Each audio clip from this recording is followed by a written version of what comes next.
CFM, en Tarn-et-Garonne, le MAG. Madame, monsieur, bonjour. Rémi Taureau est là avec vous pour la prochaine demi-heure.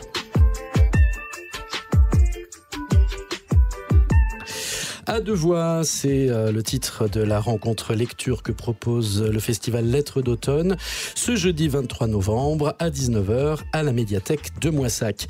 Il s'agit d'une lecture à deux voix entre Anne-Laure Baudou et Jean-Claude de Mourleva, les auteurs de deux romans qui se suivent, romans épistolaires où un auteur en perte de vitesse et une lectrice, une fervente lectrice, converse par l'intermédiaire de mails.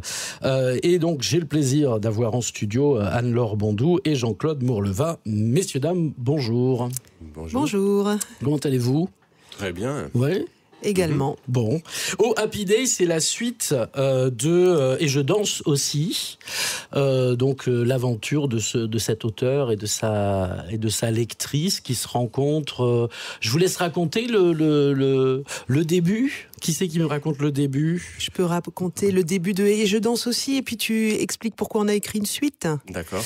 Et je danse aussi, c'est un roman qui est paru en 2014, que nous avions totalement improvisé, Jean-Claude et moi, en partant presque d'une blague au départ. Donc c'est quelqu'un qui envoie une grosse enveloppe à quelqu'un d'autre. Évidemment, matériellement, il n'y avait pas de grosse enveloppe envoyée, tout ça a été imaginaire.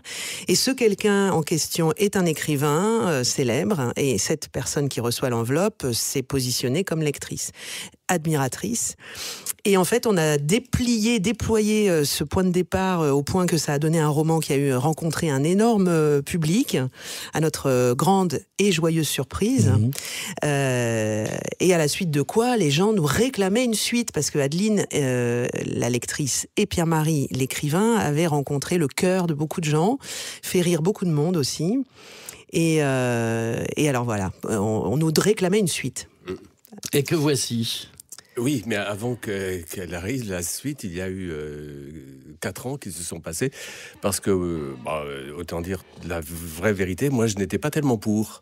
L'éditeur était pour, puisque le livre avait eu un succès, et qu'il y a un petit intéressement, et puis parce qu'ils adoraient aussi. Les lecteurs, lectrices aussi. Anne-Laure était plutôt partante, et j'avoue que c'est moi qui ai dit non, c'est...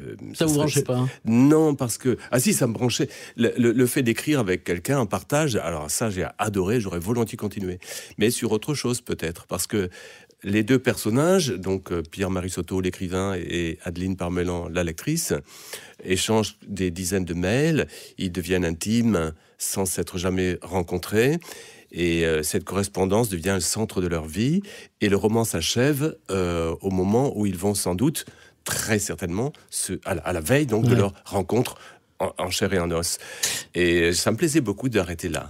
L'idée qu'on puisse continuer l'histoire alors qu'ils se sont rencontrés me paraissait artificielle. Pour moi, c'est un peu casser le jouet, quoi. Ouais. Et ils se sont rencontrés en dehors de vos écritures, on est d'accord. C'est-à-dire que les personnages ont une vie à eux. Absolument. C'est-à-dire que ça c'est pas... Ils se sont rencontrés entre les deux bouquins, quoi. C'est ça. Exactement. En fait, on est 4 ans plus tard dans la vraie vie. Jean-Claude me renvoie un message, un mail, en me disant à moi, Anne-Laure, dis donc, tu fais quoi en ce moment ? Et il se trouve que je venais de faire paraître un livre que j'avais pas entamé un autre, donc je lui dis rien de spécial. Il me dit, dis donc, si Pierre-Marie écrivait de nouveau à Adeline, tu crois pas que Adeline lui répondrait ?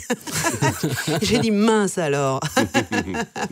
Parce qu'il m'a semblé que 4 ans après, les deux personnages pouvaient se trouver en position de s'écrire à nouveau. Peut-être qu'ils se seraient séparés, et ça me paraissait jouable, et ça me séduisait beaucoup, donc on l'a fait. J'ai effectivement envoyé le premier courrier à Adeline, Anne-Laure, et c'est parti. C'est parti. C'est reparti. Et c'est reparti. Et ça donne aujourd'hui donc au Happy Day la suite logique de Et je danse aussi. Vous écoutez CFM, on marque une petite pause et on revient en conversation avec Anne-Laure Baudou et Jean-Claude Mourleva tout de suite.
À deux voix, c'est le titre de la rencontre qui a lieu ce soir à la médiathèque de Moissac. Vous savez que le festival Lettres d'automne se focalise autour du théâtre Olympe de Gouges, mais pas que. Il y a des rencontres qui ont lieu à droite à gauche dans le Tarn-et-Garonne. Et là, ce soir, à 19h, c'est à la médiathèque de Moissac.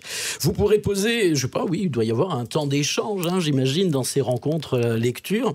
Donc les lecteurs pourront venir vous poser des questions du genre est-ce que ce roman et sa suite se sont écrits de façon épistolaire comme le font les personnages de vos romans, c'est-à-dire est-ce que tout ça s'est fait à distance par mail? C'est le cas? Absolument, absolument. Au point que même les dates des mails qui figurent sur le livre sont pratiquement les dates réelles de nos mails réels. Pas tout à fait. Des fois, on a été obligé de tricher un peu, mais la plupart du temps, ça coïncide. Ouais. Et cet échange de mails des personnages se doublait en arrière-plan de nos échanges de mails en tant qu'écrivain et écrivaine. Et c'était toute une magnifique aventure. Mais avec l'impatience de recevoir la réponse. Parce qu'on ne peut pas continuer à écrire si l'autre ne répond pas. On est soumis à son rythme.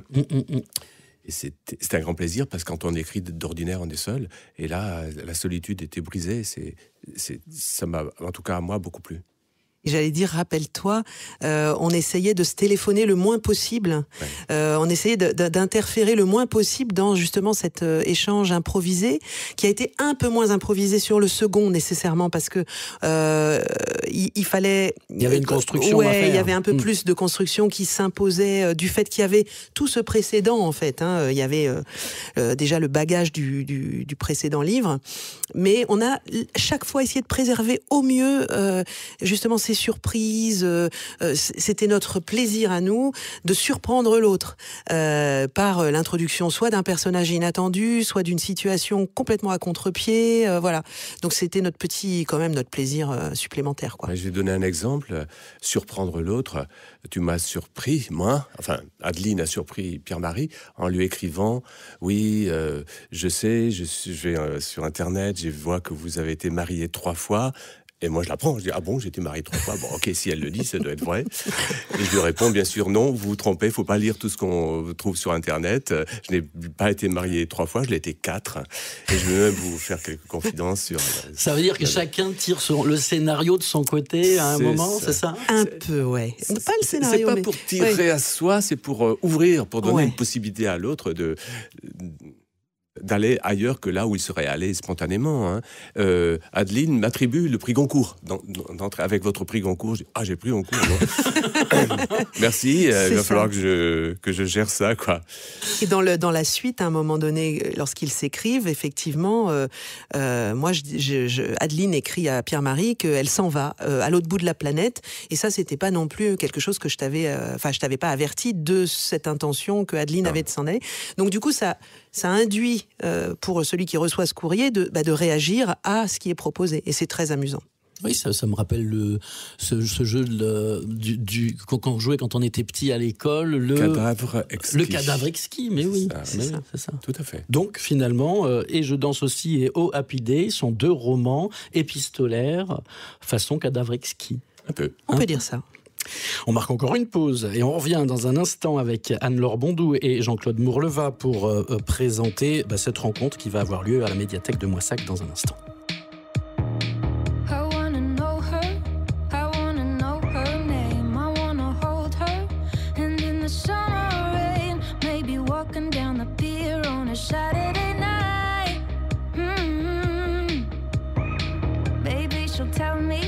She'll tell me all her fears, speaking softly, confident and clear. She's so cool, she's so funny, spinning round in my mind.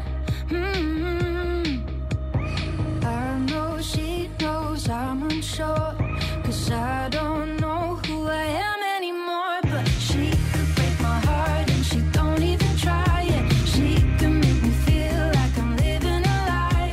How could I make it better? How could I ever tell her?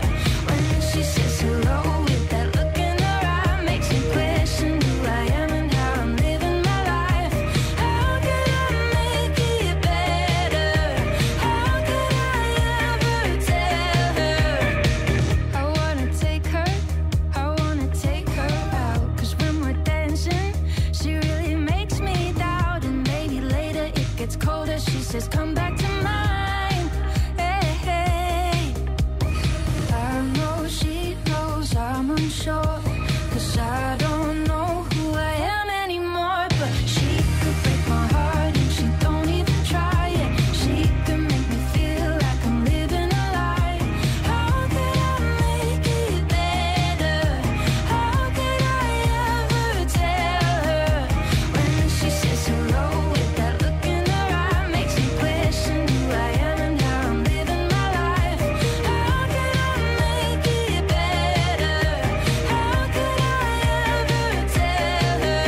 tell her. She says hello, the look in her eye makes me question who I am and how I'm living my life.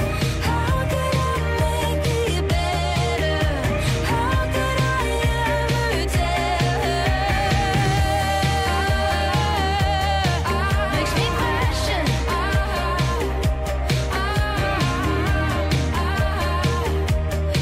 Makes me question.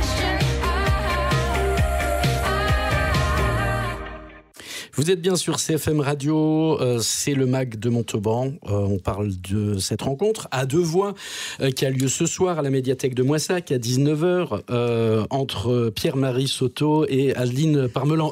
Entre Jean-Claude Bourleva et Anne-Laure Bondou. Quel drôle de nom d'ailleurs, où vous avez trouvé Pierre-Marie Soto ou Adeline Parmelan. Ah ben là justement ça fait partie des surprises, c'est-à-dire que moi ce que j'adore faire quand j'écris toute seule, parce que chacun de nous a écrit beaucoup de romans seul, eh bien c'est de nommer mes personnages en particulier, c'est très important pour moi. Et là, à mon grand désarroi presque, c'est Jean-Claude qui a nommé mon personnage, puisque le premier mail qu'il m'a envoyé nommait déjà chère Madame Parmelan, nanana. Et j'ai accepté ce qui m'a été donné. Et toi, tu signais déjà Pierre-Marie Soto, donc tu as nommé les deux personnages en fait. Et c'est étrange parce que j'ai réfléchi à ces noms-là que j'avais choisis après coup. Je dirais, pourquoi tu as choisi ça? Il n'y a de hasard à rien. À Pierre-Marie Soto. Alors Soto, j'ai appris par la suite qu'il y avait un animateur radio ou télé qui s'appelle Soto. Thomas Soto. Thomas Soto, oui. Non, c'est même un écrivain, non? Il n'y a pas un... Scoto. Scoto, pardon. Mais Soto, effectivement, ouais. Et donc, je l'ai peut-être pris là, je ne sais pas. En tout cas, ça m'amusait de lui donner aussi une origine étrangère. Soto, c'est plutôt italien, peut-être. Ouais. Voilà. Pierre-Marie, j'ai réfléchi. Après, pourquoi Pierre-Marie? Pierre-Marie Soto, il fait 1m94, 120 kilos, c'est quand même une montagne. Et je l'appelais Pierre-Marie, c'est-à-dire c'est un prénom masculin-féminin. Il y a quelque chose en lui qui est lourd, qui est masculin, qui est d'une pièce, et en même temps, il y a une fragilité, une faiblesse qui est signifiée par ce mari. Mais ça, je l'ai compris après. Adeline Parmelan, après, à un moment, je me suis reproché d'avoir choisi ce prénom. Pas facile à dire, Adeline Parmelan. C'est un peu comme mon nom à moi, d'ailleurs. Mais ce qu'il faut savoir, c'est que, curieusement, la suite de l'histoire amène cette Adeline à dévoiler son nom véritable qui... ça, il faut dire. Oui, c'est ça. On va pas spoiler. C'est ça. Divulgacher. Voilà. Ouais. Merci beaucoup d'être venu nous présenter cette rencontre que vous faites donc à 19h. Vous êtes, j'imagine, sur scène. Il y a des passages de lecture. Non seulement des passages de lecture qu'on a structurés. Bien sûr, on voyage un peu dans le livre sans déflorer évidemment l'essentiel, mais aussi on raconte la façon dont on a travaillé. On aime bien, et le public aussi, comprendre un petit peu l'arrière-cuisine. Donc on en profite vraiment pour échanger un petit peu des anecdotes et raconter comment on a fait, quoi. Mais qui c'est qui répondait le plus vite aux mails? Ça dépendait. On était tous les deux dans la fièvre de la réponse, mais selon l'agenda de chacun, évidemment, c'était plus ou moins pratique. Non, je pense que ça s'est valu. On était tous les deux bien dedans. Impatients, tous les deux. Natacha, il nous reste 1 minute. Natacha de Confluence, chargée de communication. Quel est le programme en dehors de à deux voix à la médiathèque de Moissac à 19h? Puisqu'on est avec Jean-Claude Bourleva, on va le retrouver encore plusieurs fois sur le festival, et notamment dimanche, pendant notre dimanche du livre. Donc le dimanche 26 novembre au Théâtre Olympe de Gouges pour une lecture, une carte blanche à 14h30, mais aussi pour la journée professionnelle, lundi prochain. Anne-Laure reste avec nous encore un petit peu, avec Sean Sego pour ses lectures musicales, mais qui sont réservées aux scolaires. Donc, il faut être élève du Tarn-et-Garonne pour venir. Et puis, je vous invite à venir nous voir dès vendredi pour retrouver notre invité d'honneur, Maëlys de Kerangal, pour sa lecture de Rouge. Merci beaucoup, Natacha, Anne-Laure Bondou, Jean-Claude Bourleva. Au plaisir. Mes amitiés à Pierre-Marie Soto et à Adeline Parmelan. Merci à vous. Merci. Et je rappelle, c'est « Et je danse aussi » et « Oh, Happy Day ». Salut. Vos podcasts et replays. Podcasts et replays. cfmradio.fr